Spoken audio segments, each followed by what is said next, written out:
Hello दोस्तों, मैं हूं मधुबाला और आज हम पढ़ेंगे निषेचन क्या होता है यानी फर्टिलाइजेशन क्या होता है। फर्टिलाइजेशन किसे कहते हैं, ठीक है। इसके अंदर दो प्रकार से फर्टिलाइजेशन होता है। एक तो बाह्य यानी कहने का मतलब एक्सटर्नल यानी शरीर के बाहर होता है। दूसरा जो क्या होता है अंदर शरीर के अंदर होता है यानी जो बाह्य होता है उससे नुकसान बहुत ज़्यादा होता है। कहने का मतलब नुकसान यानी उससे शिकारियों से बहुत खतरा होता है। और अंदर जो निषेचन होता है उससे खतरा नहीं होता क्योंकि वो माँ के अंदर होता है, वो माँ के पेट के अंदर होता है, ठीक है। वो निषेचन जो होता है अंदर होता है, शरीर के अंदर होता है, ठीक है। तो हम पढ़ेंगे निषेचन क्या होता है। निषेचन दो कहने का मतलब निषेचन नर व मादा के मिलने से जो प्रक्रिया होती है जिससे जाइगोट बनता है उसे क्या कहते हैं, निषेचन कहते हैं। यानी न एक तरह से जैसे मैं हूँ मादा और एक तरह से यहाँ पे हो गया नर, तो उनके मिलने की हम दोनों के मिलने की जो प्रक्रिया फिर हम दोनों मिलेंगे फिर उनसे क्या होगा, एक जाइगोट का निर्माण होगा। जाइगोट क्या होगा, जाइगोट होगा युग्मनज यानी युग्मनज का निर्माण होगा, उसे क्या कहेंगे, निषेचन कहेंगे। अब निषेचन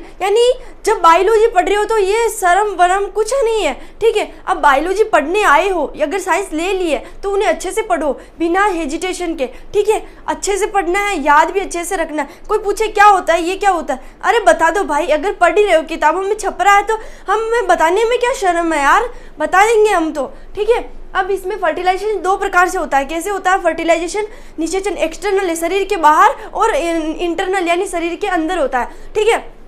तो इसमें एक्सटर्नल क्या होता है, एक्सटर्नल यानी शरीर के बाहर, जैसे कहने का मतलब जो ये एक्सटर्नल जो होता है वो शरीर के बाहर होता है और इनको जो खतरा होता है बहुत ज़्यादा कीट शिकारियों से खतरा होता है। क्यों, क्योंकि जो ये शरीर के बाहर होता है, जैसे आपने देखा होगा कि घोंसला देखा होगा, घोंसले के अंदर अंडे पड़े रहते हैं, वो क्या इंटरनल है यानी कहने का मतलब एक्सटर्नल है, सॉरी एक्सटर्नल है वो, जो वो शरीर के बाहर हो रहा है यानी उनके अंदर क्या जीव का निर्माण जो बाहर होता है। अब वो जो अंडे हो रहे हैं वो एक पेड़ के ऊपर रखे हुए हैं, उनकी जो माँ अगर उनके पास नहीं होगी तो उनको कोई भी उठा के ले जा सकता है। उनको कीट जो दूसरे पक्षी होते हैं जैसे कौवा हुआ या कोई भी अन्य प्राणी उन्हें मतलब हानि पहुंचाने की कोशिश करता है, ठीक है। शिकारी हुआ तो उन्हें हानि पहुंचाने की कोशिश करता है। तो ये क्या कह रहा है, तो इस प्रकार का यानी एक्सटर्नल पढ़ रहे हैं हम। एक्सटर्नल फर्टिलाइजेशन शरीर के बाहर होता है, मैंने बता दिया कि एक्सटर्नल शरीर के बाहर होता है, इनको शिकारियों से खतरा बहुत ज़्यादा होता है। इस प्रकार का निषेचन प्राणी के शरीर के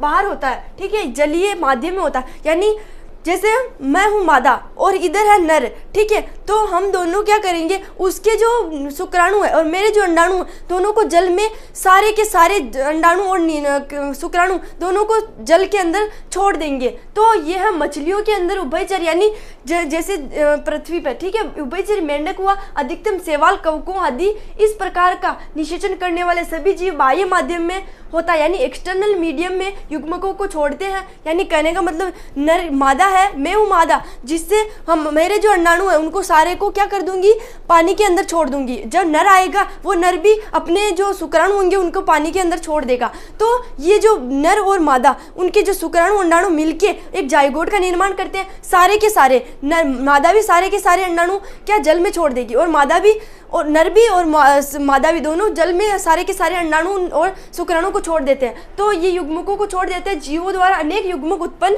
कर, ठीक है, युग्मक उत्पन्न कर निषेचन माध्यम में छोड़ दिए जाते हैं यानी निषेचन करने के लिए वो माध्यम में छोड़ दिए जाते हैं, ठीक है, जिसके कारण नई संततियों की संख्या भी अधिक होती है। यानी जो सारे के सारे अगर निषेचन करने के लिए नर और मादा दोनों नर और मादा जो होते हैं अंडाणु और शुक्राणु को जल में सारे के सारे छोड़ देते हैं तो उनकी संख्या जो होगी वो भी जो संततियाँ उत्पन्न होगी वो भी अधिक होगी, ठीक है, अधिक होगी।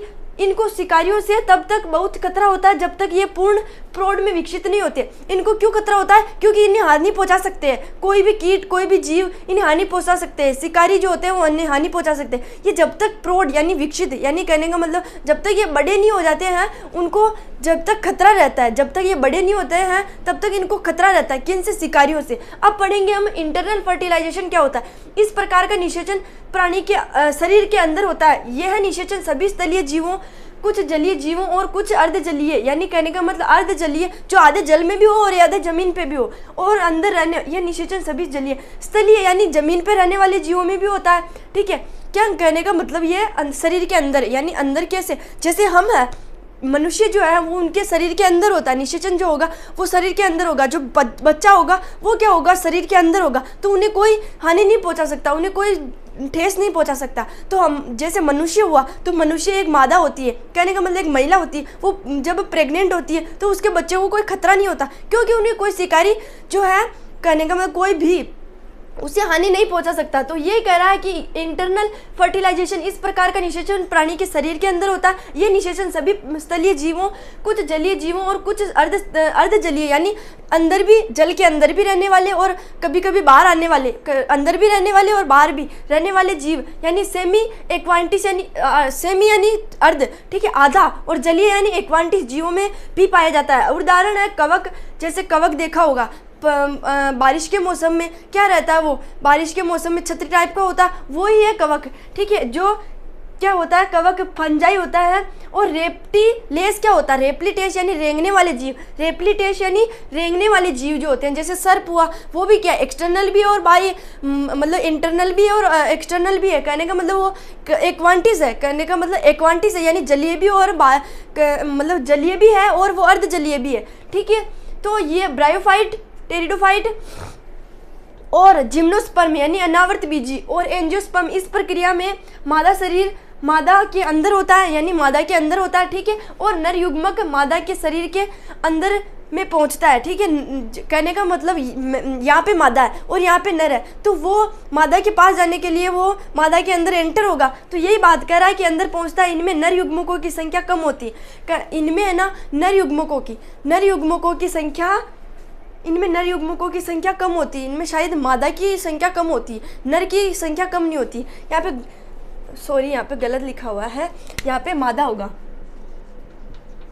ठीक है। यहाँ पे मादा जो होती है, मादा कम होती है, ठीक है। मादा में अंडाणु जो है वो कम होते हैं, क्यों? क्योंकि आपने सुना होगा, आपने देखा नहीं होगा, बॉयज़ गर्ल्स ने तो सबने देख रखा है, बॉयज़ ने नहीं देखा होगा, ठीक है। तो वो क्या है कि जो टाइम पीरियड होता है वो इसी की बात कर रहा है कि ये कहने का मतलब इनमें मादा युग्मकों की संख्या कम होती है। तो मादा जो है, एक तरह से मादा एक महीने में, एक मंथ में अंडाणु अपने स्त्रावित करती है, रिलीज करती है, और शुक्राणु जो है कभी भी रिलीज कर सकता है। वो एक बार में कितने 72 लाख 72 करोड़ हजार, ठीक है, क्या करता है वो एक मतलब शुक्राणु जो है रिलीज करता है, एक बार में शुक्राणु रिलीज करता है। तो यही बात कर रहा है, युग्मक नर युग्मक मादा के शरीर के अंदर पहुंचता है, इनमें मादा युग्मकों की संख्या कम होती है और नर युग्मकों की संख्या ज़्यादा होती है। आई होप दोस्तों ये वीडियो आपको पसंद आया होगा, अगर पसंद आए तो सब्सक्राइब, लाइक, शेयर जरूर करिएगा। नेक्स्ट वीडियो में मिलते हैं हम कि निषेचन पश्च घटनाएं क्या होती है, निषेचन यानी निषेचन करने के बाद जो घटनाएं होती है वो क्या होती है। एकदम प्रैक्टिकली इसे